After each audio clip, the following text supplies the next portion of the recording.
doctors indicate that if a mosquito bites us on the leg, the signals created by the bite must travel to the brain, the signals created by the bite must travel to the brain before you are aware that the mosquito has jacked you for your life juice. They go on to say that those emotions, such as the mosquito bite, enter the brain at the back near the spinal cord, and the rational thinking and reasoning happens on the exact opposite end of the brain at the front. So when my senses are activated, electrical signals have to travel all the way from one side of my brain to the other before I can respond logically to the event. Now watch this. The space and matter between my frontal lobe and the back of my brain is known as the limbic system. And that is where my emotional responses are occurring. So here it is. When I experience any kind of stimulating or sensual event, my emotions are activated before my logic kicks in. Oh my God. But if I can exercise my logical brain through information, I can overpower the emotions that occur through sensation. I think I'll say that again so you can catch that. When I experience any kind of stimulation or sensual event, my emotions are activated before my logic kicks in. And many times we get out of control in our emotions because our emotions take place before we even think about it. But if I can exercise my logical brain in order to get information, it can help me control my emotions that occur through sensation. Okay, I get it now.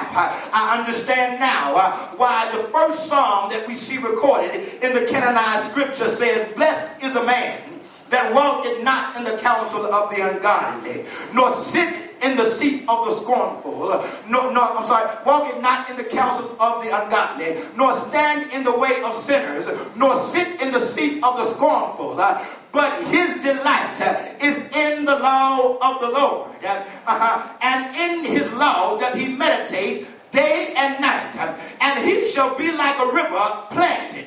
That's emotional stability. "By the rivers of water that bringeth forth fruit." That's the blessing. "In his season, and his fruit shall not wither." That's the stable blessing. "And whatsoever he doeth shall prosper." And that's perpetual increase. Somebody is saying, "PKJ, Reverend Ray, Pastor Catherine, I still don't get it."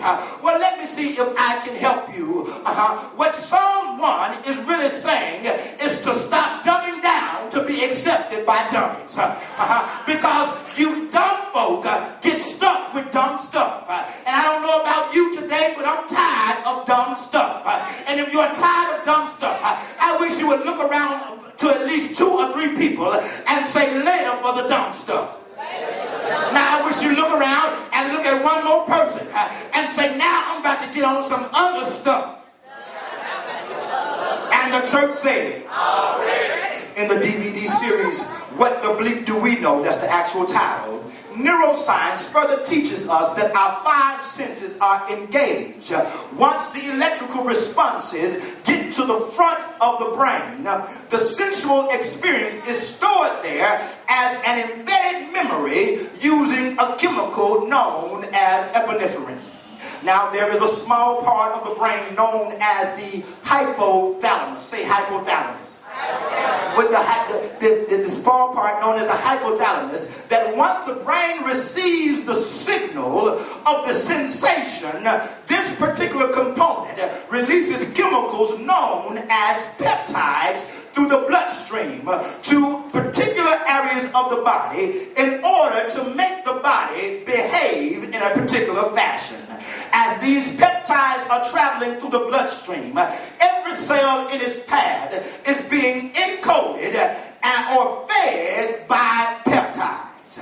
Now, should an individual experience a conflict that causes them to shut down or get stuck in a particular emotion, the encoded cells send messages back to the brain saying, hey up there, I'm hungry, feed me. In other words, the cells are trying to tell the mind, get unstuck. And there are some stuck people in here today. And if that's you, I come into agreement with every screaming cell in your body and command you on today, get unstuck in Jesus' name. Look at somebody and say, get unstuck in Jesus' name.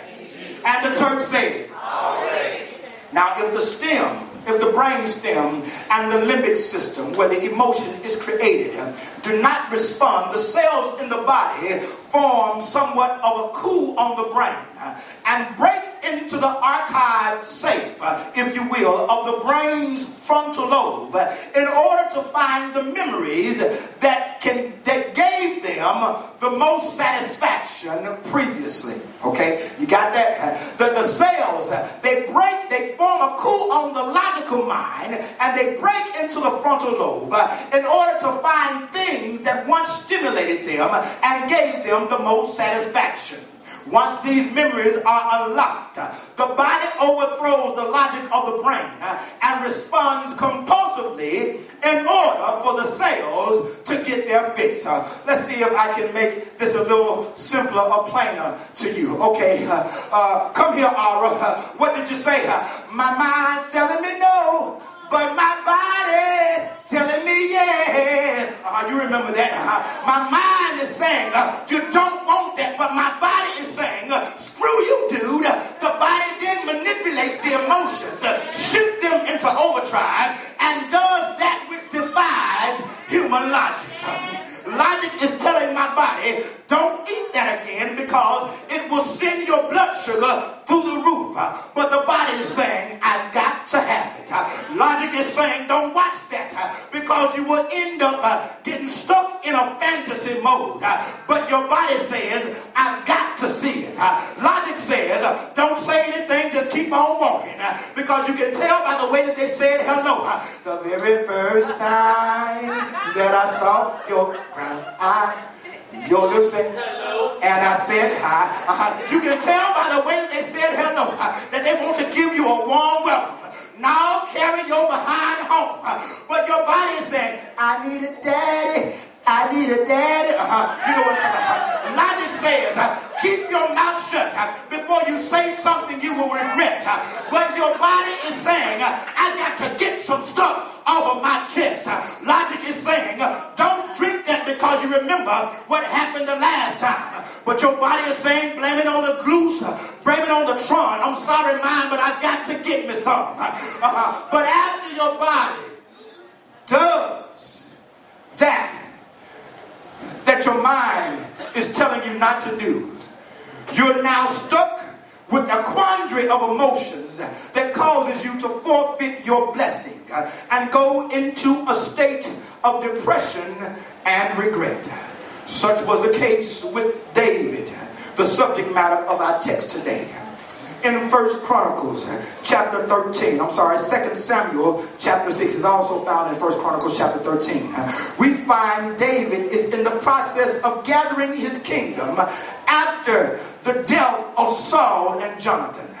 David, though already anointed to be king over Israel, has been hiding for years, trying to stay alive, and has been stuck in a state of destitution and oppression.